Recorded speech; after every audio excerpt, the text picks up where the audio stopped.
Personal obligations. Now, again, just like what we discussed last time, personal obligations can be divided into two kinds. We have positive personal obligations, or what we call obligations to do, and negative personal obligations, which is obligations not to do. Now,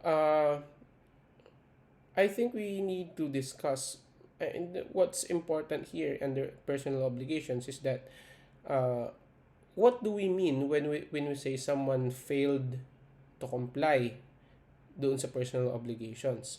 What do we mean when we say uh, someone failed to carry out yung personal obligations niya?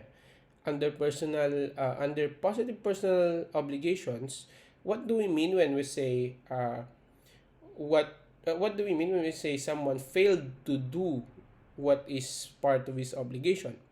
Una, when he fails to perform an obligation to do. Una, kapag talagang hindi niya nagawa, well, that is failure to comply or failure to do something. Or it could also be na if he performs it contrary to the terms. What do we mean when we say performs contrary to the terms? Ibang pinag-usapan, ibang ginawa. Or if he performs the obligation poorly. So, maraming types ng failure to comply under personal obligations. Kung sa real obligations kanina, if you fail to deliver, if you fail to give the thing, or if you fail to deliver the fruits, mga ganyan, that's breach. Dito, what's breach? If you fail to perform an obligation, or the obligation, if you perform it contrary to the terms, or performed it poorly. Now, what is a good example of this? Bahay, for example. Now, you have this plan. Sinabi mo sa engineer, sinabi mo sa architect that this is how you want it done. Ano? What is it to what is it to what does it mean to fail to do something? Una, if hindi talaga ginawa yung bahay, that's the first one, fails to perform an obligation to do. Kapag di talaga ginawa yung bahay, that is failure to do. Pangalawa, if it is performed contrary to the terms. Kunwari, napag-usapan nyo ay 2-story building. Ngayon, ang ginawa, tatlo ang story nung bahay. Or ang sinabi mo, lagyan ng pool sa itaas, sa bubong, sa third floor. Ang ginawa, nilagay yung pool sa gitna ng first at second floor. That is performing contrary to the terms. Iba yung napag-usapan sa ginawa. Or performs the obligation poorly. For example, paggawa ka nga ng bahay, concrete, pero isang ihip lang ng tao mawawala or masisira. So that is performing the obligation poorly. Or unang tapak mo pa lang doon sa second floor, nagiba na. That is performing the obligation poorly. So what are the remedies in case na nag-fail yung debtor to do the obligation, to do the positive personal obligation? One, kung hindi talaga ginawa, you can ask the court to for a specific performance, or you can ask the court to have the person do what is exactly asked of him or her. Papagawa mo sa kanya kung ano yung dapat niyang gawin. Plus damages. Of course, may danyos na yun. Or, you can ask someone else to do it for you. But again, with the payment ng damages by yung nag-fail na yung obligated to do something pero hindi niya ginawa, may damages pa rin. Unless there are personal considerations na concern. For example, magpapagawa ka ng painting, pero the consideration is that kaya mo pinagawa yung painting because the person that you asked to do it is actually the best ever So, kaya mo lang naman pinagawa yan kasi siya yung best nga. So, you cannot say na, I mean, hindi ka nila mapipilit na ipagawa sa iba yon. So, well, kung ayaw niya, recover damages. Okay? Hindi pwedeng i-perform ng iba yon kung may considerations na personal. Now, if it's poorly done, kung pangit yung pagkakagawa, pwede siyang, it can be undone at the debtor's expense. Pwede siyang gawin ulit, pero expense na nung debtor. Expense na nung dapat nagagawa. Kung pangit yung pagkagawa, ipapaulit.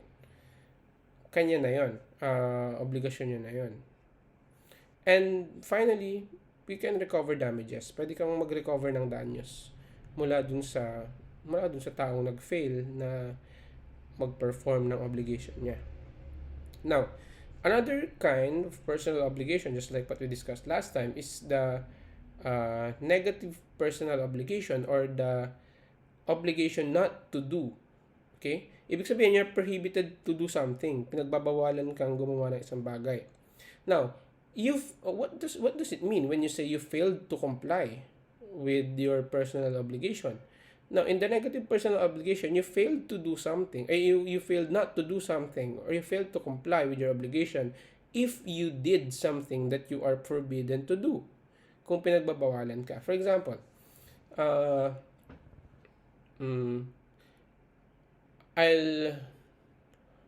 pay you 100,000 para wag kang patayo ng bahay diyan.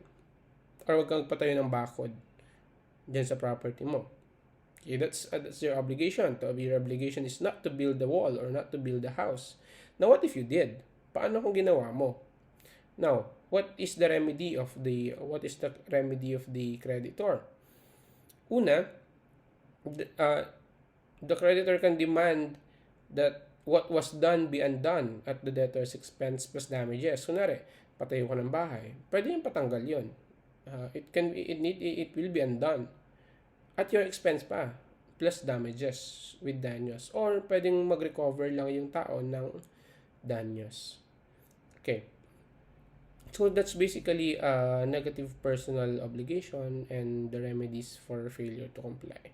So we saw now na under personal obligations, there are two kinds nga na nabanggit natin, yung positive personal at negative personal obligations. Now, under positive personal obligation, one is said to have failed to comply kung una, hindi talaga ginawa, or iba yung ginawa sa napag-usapan, or kapag poor yung pagkakagawa. And for negative personal obligation naman, you have said to have breached your obligation if kung ginawa mo yung isang bagay na pinagbabawal na gawin mo. Now, there are remedies under the law no aggrieved party. Una, in the case of positive personal, demand the performance, or if poorly done, be undone at the debtor's expense, and in both cases, recover damages. For negative personal, demand that what was done be undone at the debtor's expense plus damages, or damages lang. So, what is common among all of this? Una, that you need to do something if it's your obligation, and if you fail to do it, merong katapat na remedy yung kabila, the aggrieved party, yung agrabyadong partido. They have the remedies under the law as well. This is just summarized. If you want to look at the specifics, you can always look at the civil code. Pero this is basically the distinction between real obligations and personal obligations, and what are the undertakings that come with them, and the remedies for in case someone failed to comply with their obligation. For the next meeting, we will be discussing about fraud, negligence, delay, and all of these things. But for now, I hope you understood clearly kung ano ibig sabihin natin when we say real obligations and personal obligations, obligations to deliver a specific thing, obligations to deliver a generic thing, and etc. So, thank you for listening, and I hope you learned a lot today.